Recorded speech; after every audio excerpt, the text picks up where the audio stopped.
Assalamualaikum warahmatullahi wabarakatuh. Selamat berjumpa kembali. Mudah-mudahan kita selalu diberikan keberkahan dalam setiap aktivitas kita ya. Kembali kita akan bersama-sama membuat resume fundamental saham. Kali ini kita akan membahas Cleo dan BMRI ya. Berdasarkan laporan keuangan triwulan 2 2024 ya. Hari ini tanggal 1 September 2024 ya. Kita akan melihat dari segi fundamental, khususnya value investingnya ya. Analisa ini adalah bahan pemikiran tambahan, bukan perintah untuk melakukan aksi beli atau jual ya. Karena ini adalah edukasi, karena setiap investor itu punya pola dan cara masing-masing ya. Sehingga ini hanya sebagai bahan pembanding ya. Baik, kita akan membahas dua tadi ya. Yang pertama adalah Cleo atau Sariguna Primatirta ya. Kalau tidak salah ini salah satu bagian dari kelompok Tancorp ya. Baik, kita akan lihat dulu bahwa di triwulan 1 ini keuntungan perusahaan, keuntungan bersihnya 23%. Triwulan 2 keuntungan bersihnya 25%. Ini berarti perusahaan sangat untung besar ya. Kalau sampai 25% untung itu sangat luar biasa ya. Baik, yang pertama kita lihat dari segi book value dulu, ada peningkatan sedikit, EPS, keuntungan bersih juga naik sedikit, harga turun, kemudian aset lancar menurun, hutang berbunga naik, tapi hutang tak berbunganya turun ya. Kemudian kepemilikan juga ini ada penurunan untuk warkat ya. Baik, kita akan cek dari segi data by data ya. Yang pertama dari segi valuasi dulu ya, harga sekarang 1100, nilai perusahaannya 135 ya. Berarti di harga 1100 sekarang ini dibandingkan nilai buku perusahaannya ini sudah 7 kali lebih mahal ya. Artinya kalau dari segi ini ya, perusahaan untuk secara logika VBP akan sulit untuk beggar ya, karena harganya sudah sangat tinggi ya, sudah sangat tinggi, akan sulit untuk beggar. Tetapi kalau perusahaannya slow growth bisa saja dia naik, tapi mungkin istilahnya beggarnya lamban. Tapi kalau bisa beggar atau tidak mungkin bisa saja, tapi seperti itu tadi ya. Kemudian yang kedua dari segi maksimal beli kita ini di 348.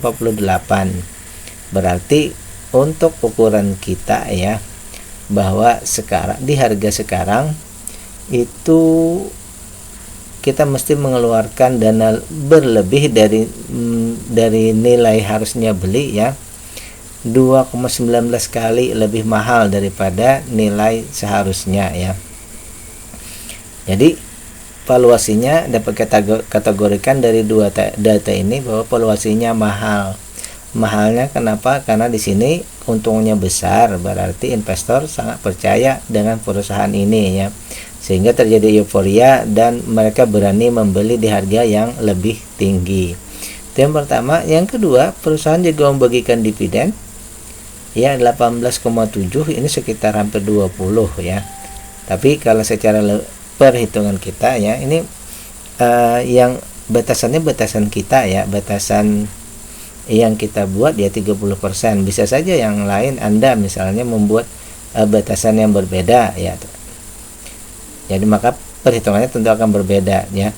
Tapi secara logikanya menurut saya ya, ini sekitar 30%, berarti DPR-nya masih terhitung kecil. Dengan DPR 18% ya, maka kemungkinan besar nanti ya, kalau sama dengan data ini berarti kemungkinannya nanti dividennya sekitar 6 rupiahan ya per lembar saham. Dan dari data itu dividen yieldnya sekitar 0,5%.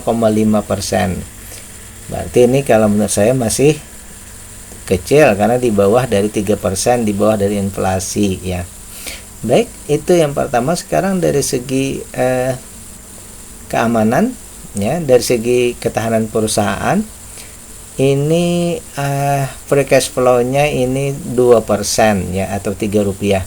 di triwulan 1 itu Rp10, berarti di sini ada terjadi penurunan free cash flow-nya ya, sekitar 2%. Kalau bisa lebih besar ya, lebih dari 5. Tapi yang jelas perusahaan tidak mengalami defisit cash flow. Yang lainnya tidak ada masalah ya. Kemudian dari segi kepemilikan hanya 24% yang ada di bursa ya, sisanya berarti pengendali tidak trading.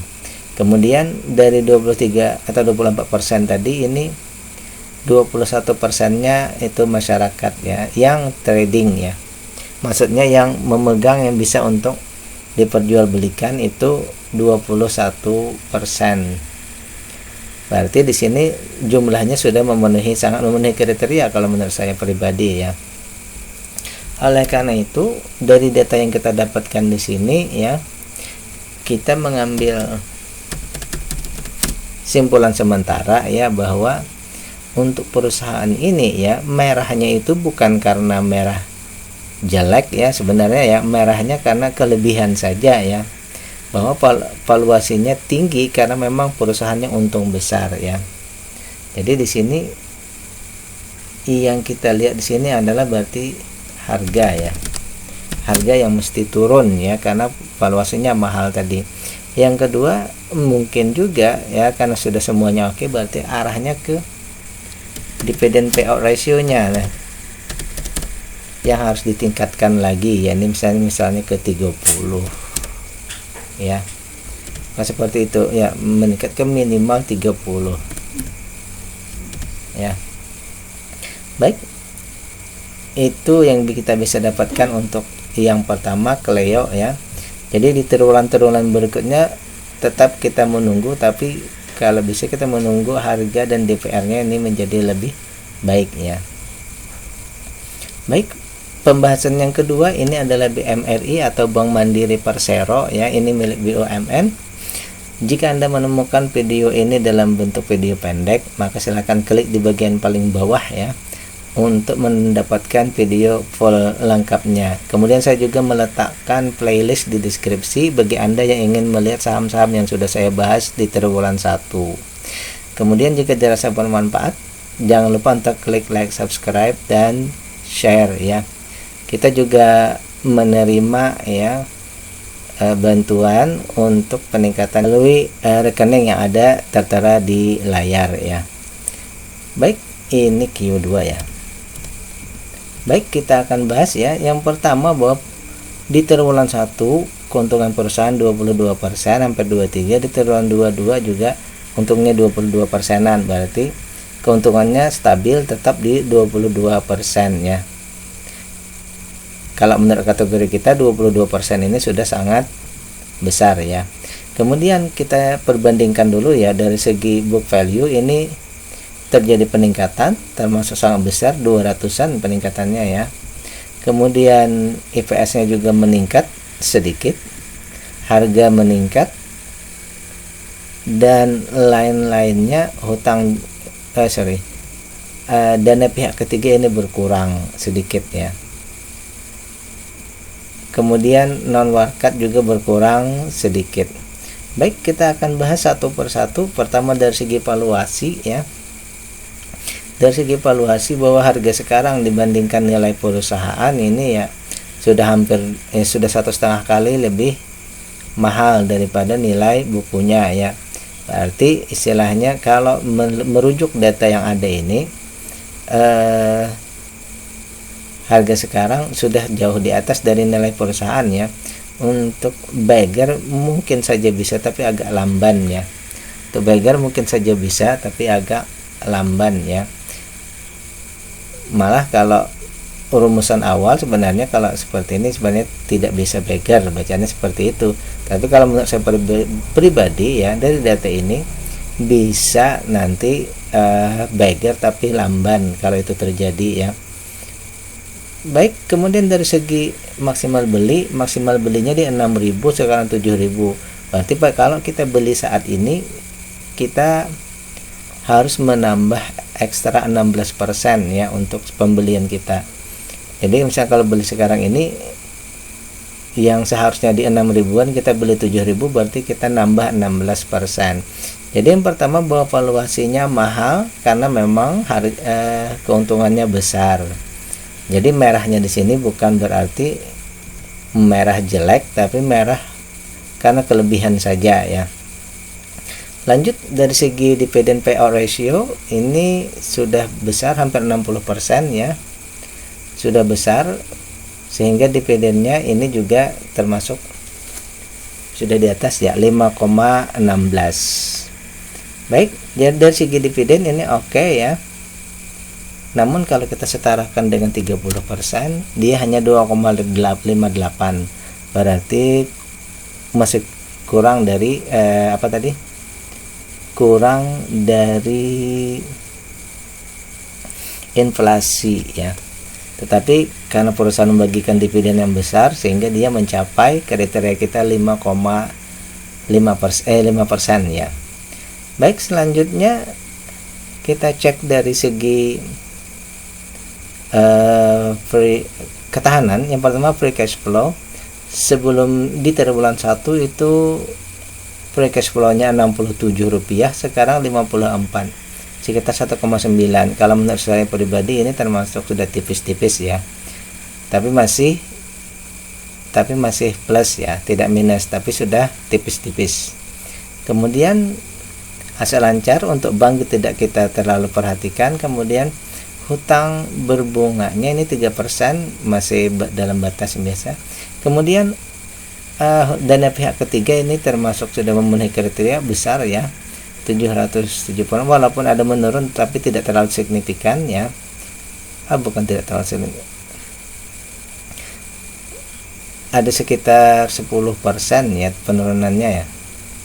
Ya, penurunannya 10%, tapi masih dalam kategori yang besar ya. Kemudian untuk pengendalian 52%-nya milik pemerintah, tidak ditradingkan, dan 48, jadi 39-nya ini tidak menjadi sebuah masalah ya. Baik, dari data ini kita akan membuat simpulan sementara ya, bahwa valuasinya saja yang kemahalan tadi ya. Berarti di sini tentu saja harga yang kita harus tunggu di triwulan berikutnya ya, menjadi turun supaya bisa memenuhi kriteria kita ya. Jadi di sini harga saja ya. Kemudian kalau bisa ini hanya tambahan saja ya, supaya lebih lagi ya, misalnya dia lebih dari 5% ya. Tapi yang paling kita tunggu di sini hanya masalahnya cuma satu, yaitu harga saja ya, harga yang kita tunggu supaya turun. Baik, demikian pembahasan kita ya. Billahi taufiq wal hidayah. Assalamualaikum warahmatullahi wabarakatuh.